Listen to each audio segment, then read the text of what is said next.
Hello friends, मैं doctor Seema Agarwal gynaecologist from Meerut. दोस्तों, आज मैं आपको फास्टिंग के बारे में कुछ बताना चाहती हूँ। जैसे कि रमजान का महीना चल रहा है और रमजान के महीने में हम जानते हैं हमारे मुस्लिम भाई पूरा ओवर द 12 to 15 आवर्स की फास्टिंग करते हैं। और नवरात्र भी आने ही वाले हैं। नवरात्र के महीने में हम लोग 9 दिन की फास्टिंग करते हैं। तो प्रेग्नेंट लेडीज के लिए ये फास्टिंग क्या उन्हें करनी चाहिए, नहीं करनी चाहिए, इसके कोई नुकसान तो नहीं है, अगर है तो क्या नुकसान है, ये मुझे आपसे डिस्कस करना है। सबसे पहले तो जब कोई लेडी प्रेग्नेंट होती है तो उसकी बॉडी की एनर्जी रिक्वायरमेंट बहुत ज़्यादा बढ़ जाती है। जैसे ही एक नन्हा शिशु आपकी बॉडी में आता है, शिशु की बॉडी बहुत तेज़ी से बढ़ने लगती है। पहली तिमाही में उसके सारे ऑर्गन्स बढ़ रहे होते हैं, बन रहे होते हैं। उसके लिए उसको फॉलिक एसिड चाहिए, सभी विटामिन्स चाहिए, सभी मिनरल्स चाहिए और कैलोरी रिक्वायरमेंट भी बढ़ जाती है। उसके बाद दूसरी और तीसरी तिमाही में बच्चे की बॉडी को लगातार ग्लूकोज और ऑक्सीजन और विटामिन्स और मिनरल्स की सप्लाई की जरूरत होती है। पहले 3 महीने में अगर मदर प्रॉपरली नहीं खा रही है और फास्ट कर रही है तो बच्चे को शुगर की, ग्लूकोज की सप्लाई कम हो सकती है। न्यूबी प्रेग्नेंट लेडीज में 1 लीटर के करीब ब्लड वॉल्यूम बढ़ जाता है और इस बढ़े हुए ब्लड वॉल्यूम को एकोमोडेट करने के लिए बॉडी में उनकी नसें फैलती हैं, जिसे हम वाजोडाइलेशन कहते हैं। वाजोडाइलेशन होता है। इसके असर से किसी भी प्रेग्नेंट लेडी का बीपी प्रेगनेंसी स्टार्ट होते ही थोड़ा सा डाउन आ जाता है, गिर जाता है। अब ऑलरेडी प्रेगनेंसी में बीपी लो रहता है, ये तो आप समझ गए हैं।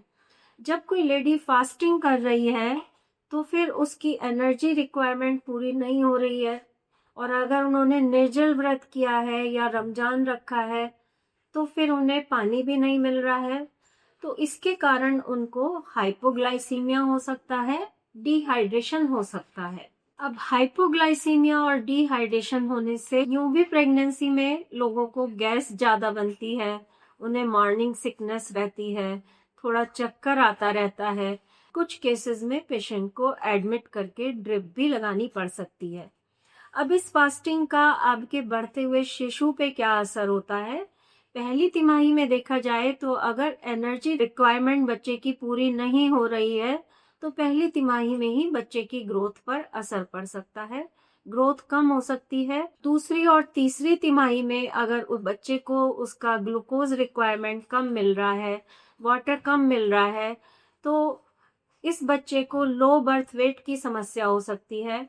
बच्चे का जो उसके चारों तरफ पानी का बैग है उसमें पानी कम हो सकता है दोस्तों, जिसे कि हम ओलिगोहाइड्रमनियोस कहते हैं।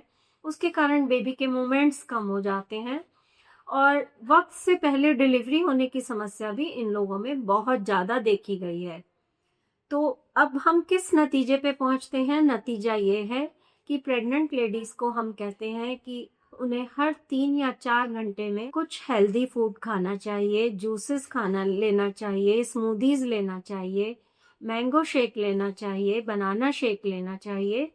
6 घंटे से ज़्यादा की फास्टिंग तो हम प्रेगनेंसी में वैज्ञानिक रूप से बिल्कुल मना करते हैं, क्योंकि इससे लंबी फास्टिंग आप करते हैं तो आपका लिवर ग्लाइकोजन से ग्लूकोज बनाता है और फिर भी रिक्वायरमेंट पूरी नहीं होती है तो आपका लिवर फैटी एसिड्स को यूज करके ग्लूकोज बनाने लगता है, जिसके कारण आपके ब्लड में कीटोन बॉडीज का लेवल ऊपर जा सकता है और बहुत ज़्यादा बढ़ी हुई कीटोन बॉडीज मदर और बेबी दोनों की बॉडी के लिए खतरनाक हो सकती हैं, सेहत के लिए खतरनाक हो सकती हैं।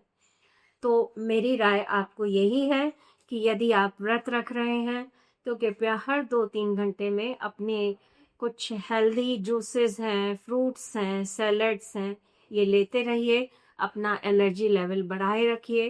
तो अब मैं आपको यही बताना चाहूँगी कि जो हमारे मुस्लिम भाई हैं उन्हें रमज़ान और ईद की बहुत ज़्यादा शुभकामनाएं, और जो हमारे हिंदू भाई हैं माँ दुर्गा उन पर अपनी कृपा बनाए रखें और नवरात्र आप सेलिब्रेट करिए बहुत अच्छे से और अपना ध्यान भी रखिए। प्रेग्नेंट लेडीज़ अपना ध्यान रखें, और अगर आपको फर्दर कुछ पूछना है तो प्लीज़ कमेंट सेक्शन में आके हमें आप पूछ सकते हैं, हमें आपको कुछ भी जानकारी देकर बहुत खुशी होगी। Happy Ramzan, happy Navratra. Thank you so much.